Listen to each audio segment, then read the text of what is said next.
ওনার সাথে আমার বিগত 5 বছরের সাথে প্রেমের সম্পর্ক। আমি ওনার সাথে দেখা করতে গেছি বাসায়, ওনাকে গোলাপ ফুল দিছি, ওনাকে 1 প্যাকেট বাদাম দিছি, 2 প্যাকেট পপকর্ন দিছি, দিয়ে ওনার সাথে আমার একটা নিয়ে ঝামেলা ছিল। উনি আমাকে এর আগেও সিলেটে জেলে দিছে, রিসেন্ট 4-5 দিন আগে আমাকে জেলে একদিন খাটাইছে, আমাকে কোর্টে দিছে। ওনার সাথে 5 বছরের আমার সম্পর্ক কোয়ান্টাম ফাউন্ডেশন থেকে শুরু স্টার্ট। প্রথম 1 বছর আমি সম্পর্কে রাজি হই নাই, উনি 1 বছর ঘুরছে। আমি বলছি বিয়ে করেন, উনি বলছে না আমি পরে বিয়ে করবো। আমি বলছি না আমি রাজি হব না। পরে আপনার স্বামী হলো জজ, অনেক টাকা পেলার লোক, আপনি মামলা দিয়ে আমাকে ধ্বংস করবেন। উনি পরে ওনার মেয়েকে রাজি করেছে 1 বছর পর। ওনার মেয়েকে মামা প্রেম করার সমস্যা নাই, আমি বিয়ে করে দেবো, আমি তো ওনার বড় মেয়ে, আমার বাবা পাগল। এইভাবে দিয়ে প্রেম করার পর হঠাৎ করে 5 বছরের পর উনি ছেলে যে আমাকে চেনে না, আমার ফোন ধরে না। আমি হঠাৎ করে ট্রমার মধ্যে পড়ে যাই, ডিপ্রেশনের মধ্যে পড়ে যাই, উল্টাপাল্টার মধ্যে পড়ে যাই। এর মধ্যে ওনার আবার জামাই আমাকে পাওয়ার দেয় যে এখানে আয় তো কাটি টুকরা করবো, মেসেঞ্জারে আমাকে পাওয়ার দেয় এবং বলে যে তুই কতটা ভালোবাসি আয় দেখি প্রমাণ দেখা। আর আমি যেহেতু তাসমিনা লুসিকে আমার জীবনের চাইতে বেশি ভালোবাসি, এই জন্য আমার সাহস দেখাতে আমি গেছি। ওখানে যাওয়ার পর ওরা আমাকে মারছে এই শাহজালাল ইউনিভার্সিটি পোলাপান দিয়ে। মারার পর ওরা আবার যেটা করছে সেটা হলো যে আমার থানায় দিছে।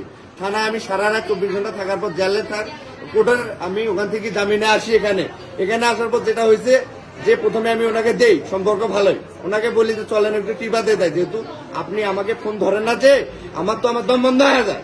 আপনি 1 মিনিট করে আমার ফোন ধরেন আপাতত, পরে আপাতত সম্পর্ক না রাখিয়েন, 1 মিনিট করে সম্পর্ক রাখেন, না তো আপনি ফোন না দিলে আমার দম বন্ধ হয়ে আসে।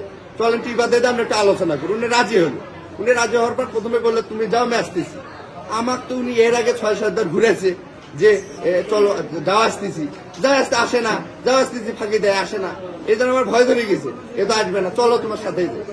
এর মধ্যে উনি যে আবার পাশের রুমে গেছে, যা আবার পুলিশে খবর দিছে, দরজা দিয়ে পুলিশে খবর দিছে, আমাকে আবার পুলিশে দিবে, আমাকে আবার শাস্তি দিবে, আমাকে ভয় দেখাচ্ছে। যখন দরজা দিছে তখন আমার এর আগের বার আমার বাবা মান সম্মান চলে গেছে।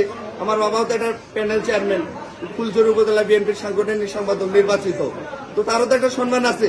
এটাকে কেন্দ্র করে আবার পুলিশে দিবে, আমি রাগতে মরছি, এবার কাছে মরলে মরবো। বাবার বারে বাবার মান সম্মান ইজ্জত মাথা নষ্ট করবো না, নিচু করাবো না। আমি ওই রাগতে বাবার সম্মানের কথা চিন্তা করে দরজা ভাঙছি। ওনার হাতে একটা মারছি, আমি আমার ফল কাটা তাকে সবসময় থাকে একটা হাতে একটা মারছি। মারার পর ওনার ছেলে আসছে, ওনার মারার পর একটা কি দুটা মারার পর ওনার ছেলে আসছে, ওটা চাকুটা নিচে দুইজনে নেওয়ার পর আমাকে আবার মারা শুরু করছে এই 2 হাতে। এই 2 হাতে যখন আমি প্রোটেক্ট দিতে পারি না, 2 হাতে আমাকে মারতেছে, অনবের যখন প্রোটেক্ট দিতে পারি না, তখন ওনার ছেলে আমি পায়ে কামড় দিচ্ছি। এরপরে ঘটনা আমি আর বলতে পারি না, এরপরে ঘটনা কি হয়েছে এতটুকু আমার মনে আছে। ওনার ছেলেকে মারলেন কেন?